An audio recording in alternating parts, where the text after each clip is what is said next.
Good morning प्यारे छात्रों, मित्रों और बच्चों। मैं ओम प्रकाश पाठक। मैं बच्चों को गणित पढ़ाता हूं और मेरे चैनल लोकस मैथ सॉल्यूशन में आप सभी का हार्दिक स्वागत करता हूं। आज मैं वास्तविक संख्या क्लास 10th वास्तविक संख्या यूनिट 1 एक्सरसाइज 1 का दूसरा क्वेश्चन आप लोगों को बताऊंगा। दूसरा क्वेश्चन कह रहा है कि यूक्लिड विभाजन प्रमेयिका का प्रयोग कर दर्शाएं कि किसी धन पूर्णांक का वर्ग किसी पूर्णांक m के लिए या तो 3m या 3m+1 के रूप का होता है। यूक्लिड विभाजन प्रमेयिका का प्रयोग कर दर्शाइए कि किसी धनात्मक पूर्णांक का वर्ग किसी पूर्णांक m के लिए या तो 3m या तो 3m+1 के रूप का होता है। Using Euclid division lemma so that square of a positive integer for any integer m always be in the form of either 3m or 3m+1। हमको यह सिद्ध करना है कि किसी धनात्मक पूर्णांक मतलब 1 2 3 4 प्लस में 0 भी हो सकता है, 1 2 3 4 का वर्ग करने पर या तो 3 गुणे m या तो 3m+1 के रूप का होगा। 3 गुणे कोई इंटीजर या तो 3 गुणे कोई इंटीजर +1 के रूप का होगा। पहला तरीका से मैं आप लोगों को इस क्वेश्चन का सॉल्यूशन करूंगा। ध्यान से देखिएगा। पहला तरीका जो कि आसान है, पहला तरीका बहुत ही आसान है। हमको यह सिद्ध करना है कि किसी धनात्मक पूर्णांक मतलब कि 0 भी हो सकता है, 1 2 3 4 प्लस में का वर्ग करने पर स्क्वायर करने पर या तो 3m या तो 3m+1 के रूप में होगा, जहां m कोई इंटीजर है। पहला तरीका से देखिए, कोई धनात्मक पूर्णांक मैंने 0 ले लिया और इसका स्क्वायर मैं कर रहा हूँ, तो इसको इसके रूप में लिख सकता हूँ 3 × 0। तो 0 बराबर 0 सही है यह, तो यह 3m के रूप में है जहाँ m 0 है। अब मैं अन्य कोई दूसरा पूर्णांक ले रहता हूँ पॉजिटिव इंटीजर, इसका स्क्वायर कर रहा हूँ, तो 1 आएगा। 1 को मैं इसके रूप में लिख सकता हूँ 3 × 0+1, 1 ही आएगा, दोनों बराबर ही आएगा। 0 में 1 जोड़िएगा तो 1 आएगा। यह जो है 3m+1 के फॉर्म में है। अब देखिए,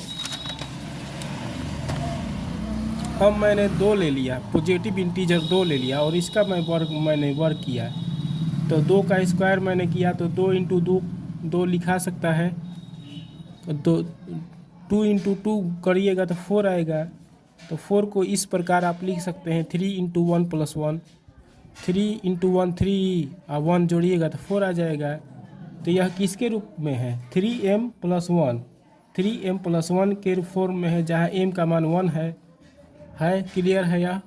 अब मैंने अन्य एक पूर्णांक 3 ले लिया पॉजिटिव इंटीजर, इसका मैंने स्क्वायर किया तो 9 आ गया। तो 9 को मैं 3 × 3 लिख सकता हूँ, तो यह 3m के रूप में है, जहाँ m का मान 3 है। इस प्रकार हम लोग ऑब्जर्व कर रहे हैं कि किसी भी पॉजिटिव इंटीजर का स्क्वायर करने पर या तो 3m या तो 3m+1 के रूप में ही आ रहा है। यह किसी भी पॉजिटिव इंटीजर के लिए सत्य है।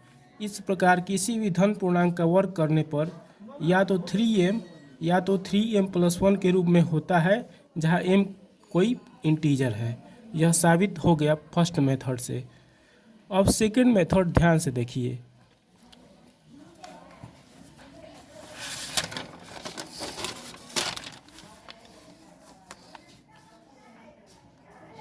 सेकंड मेथड हमको सिद्ध यह करना है कि धन पूर्णांक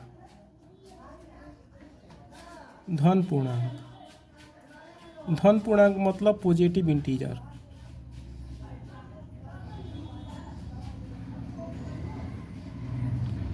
का स्क्वायर करने पर धन पूर्णांक यानी पॉजिटिव इंटीजर का जब स्क्वायर हम करेंगे तो वह इस प्रकार आएगा, या तो 3 × m आएगा या 3m+1 के फॉर्म में आएगा, जहां m जो है कोई भी पूर्णांक हो सकता है। कोई भी पॉजिटिव इंटीजर का जब हम स्क्वायर करेंगे तो या तो 3 × m या तो 3m+1 के फॉर्म में आएगा, जहाँ m कोई पूर्णांक होगा। मतलब कि ऐसे आ सकता है 3 × 2 + 1 या 3 × 2, कुछ भी आ सकता है, लेकिन इसी के फॉर्म में आएगा। हमको यही सिद्ध करना है। अब ध्यान से देखिए कि मैं कैसे यूक्लिड डिवीजन लेमा का प्रयोग करके मैं इसको सिद्ध करूँगा।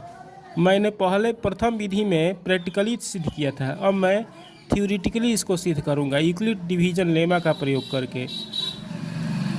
बच्चों को चाहिए कि वह जब यह पूछे परीक्षा में तो थ्योरेटिकली ही सिद्ध करना चाहिए। प्रैक्टिकली जब थ्योरेटिकली आपको ना बुझाए तो प्रैक्टिकली, जैसे कि मैंने फर्स्ट मेथड में समझाया है, आप सिद्ध कर सकते हैं, नंबर नहीं कटेगा। वह भी सही तरीका है, यह तो थ्योरेटिकली तरीका है। देखिए इसको मैं सिद्ध करने जा रहा हूँ। माना यहाँ चूँकि धन पूर्णांक है तो हम मानेंगे कि कोई संख्या माने कोई लेटर मान लेंगे कि धन पूर्णांक है। तो लेट मतलब माना कि let A B positive integer, A जो है एनी पॉजिटिव इंटीजर है। पॉजिटिव इंटीजर मतलब 0 हो सकता है, 1 हो सकता है, 2 हो सकता है, 3 हो सकता है, प्लस में, माइनस में नहीं। ए का मान 0 हो सकता है, 1 हो सकता है, 2, कोई भी पॉजिटिव इंटीजर हो सकता है, गिनती पॉजिटिव। और बी को मैंने मान लिया 3, क्योंकि यह इसका फॉर्म है 3 × m। जो m के साथ जिस संख्या का गुणा रहेगा वहीं b का मान मानेंगे हम लोग। अगर यहाँ पर 4 × m रहता तो यहाँ पर 4 मानते, यहाँ पर 5 × m रहता तो यहाँ पर 5 मानते, 6m रहता तो 6 मानते। चूँकि फॉर्म है, क्या फॉर्म है, 3 × m या 3 × m+1, इसीलिए हमने b का मान 3 मान लिया। अब यूक्लिड डिवीजन लेमा से हम लोग जानते हैं कि a बराबर होता है BQ + R, जहाँ b होता है पॉजिटिव इंटीजर और r का सीमा होता है 0 से बड़ा या बराबर r होता है और b से छोटा होता है। ठीक, यही होता है यूक्लिड डिवीजन लेमा का सिद्धांत कि a बराबर होता है BQ + R, जहाँ r होता है शेषफल, b होता है भाजक और q होता है भागफल। भागफल जो होता है धनात्मक होता है और r जो शेषफल होता है वह उसकी सीमा होती है 0 से बड़ा बराबर r होता है और b से हमेशा छोटा होता है, इससे भाजक से छोटा होता है। a बराबर b को हम लोग 3 माने हैं तो 3 लिख देंगे, q का q लिख देंगे, r का r लिख देंगे। ठीक, अब जो r की सीमा होगा हमारा 0 से बड़ा या बराबर r होगा, 0 से बड़ा या बराबर r होगा और b से छोटा होगा। b मतलब 3 माने हैं b को, तो 3 से छोटा होगा। यानी कि r का मान 0 भी हो सकता है, 0 से बड़ा 1, 2 हो सकता है, 2 से बड़ा नहीं होगा क्योंकि 3 से छोटा r है, इसलिए 2 तक रहेगा r का मान।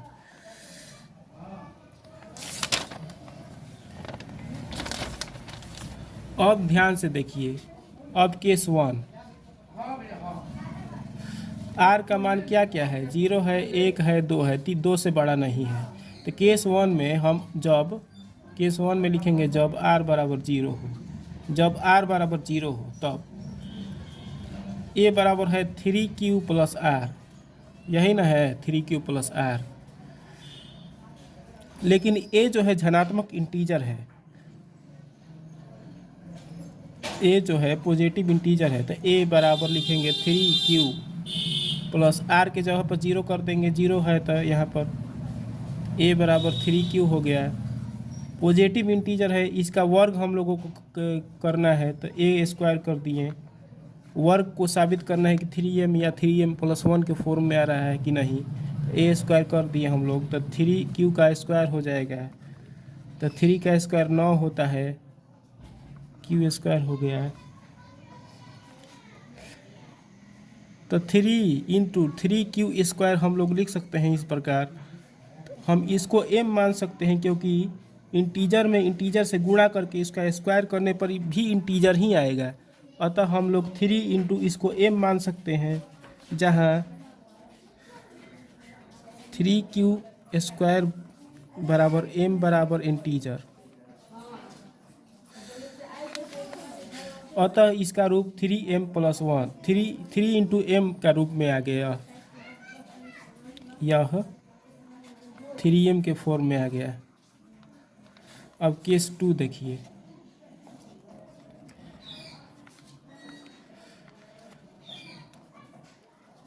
जब r का मान 1 हो, क्योंकि r का मान हम 0 लेंगे, 1 लेंगे, 2 लेंगे, बारी बारी से चेक करेंगे कि यह किसके रूप में आ रहा है। तो पहला में चेक किया तो 3m के रूप में आ गया, जो कि सही है, यही सिद्ध करना था।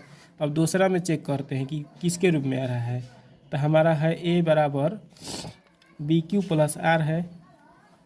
a बराबर b का मान 3 है, q r का मान इसमें रखेंगे 1। अब हमको साबित करना था कि पॉजिटिव इंटीजर का स्क्वायर, इसलिए इस पर स्क्वायर कर देंगे तो इस पर भी स्क्वायर हो जाएगा। दोनों तरफ वर्क कर देंगे तो a² बराबर 3q + 1 का स्क्वायर।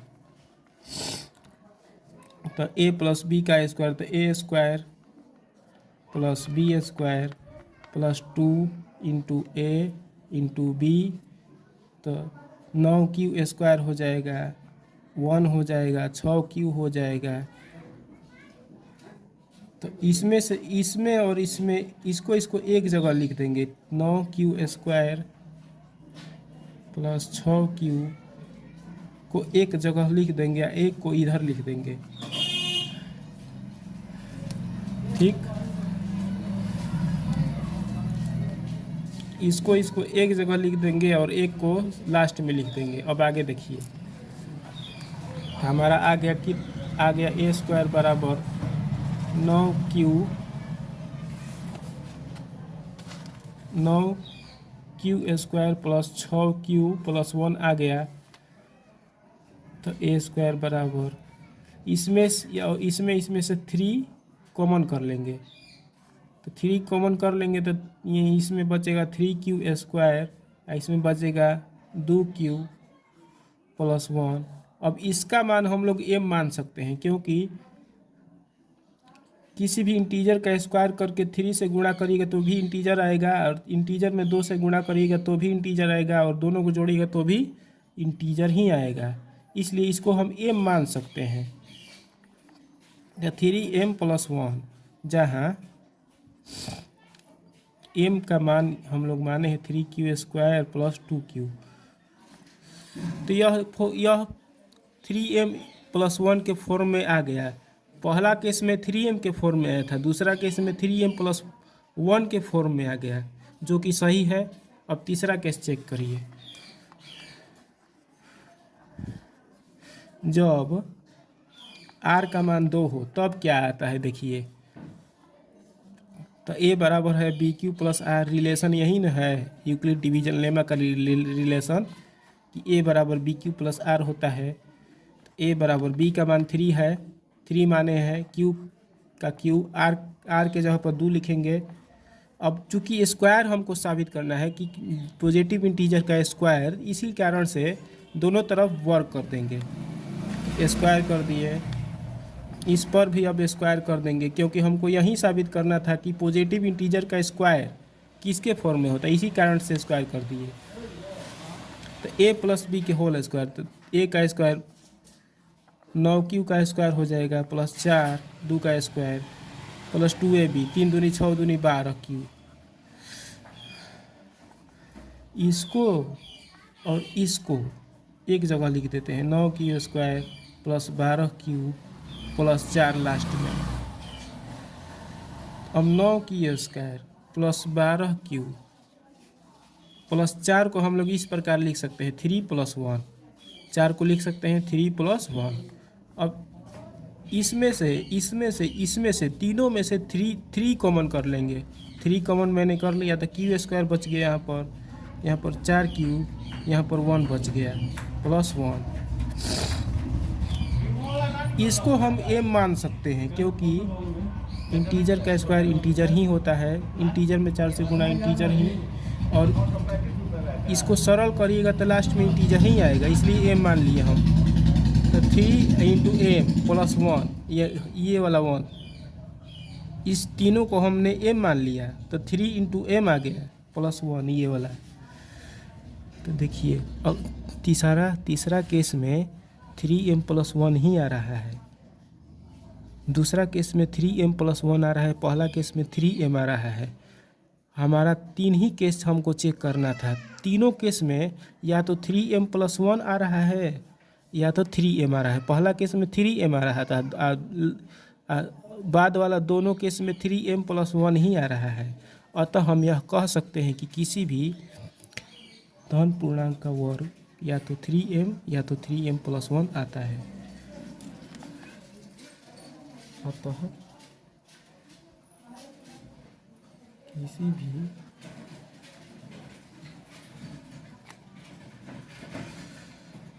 धन पूर्णांक का वर्ग 3m या 3m प्लस 1 के रूप में होता है। अतः किसी भी धन पूर्णांक का वर्ग 3m या 3m प्लस 1 के रूप में होता है। आज का मेरा वीडियो कैसा लगा यह ज़रूर बताइएगा, अच्छा लगा हो तो लाइक करिएगा और मेरे चैनल को अवश्य सब्सक्राइब करिएगा। इससे आप मेरे वीडियो से जुड़े रहिएगा। धन्यवाद।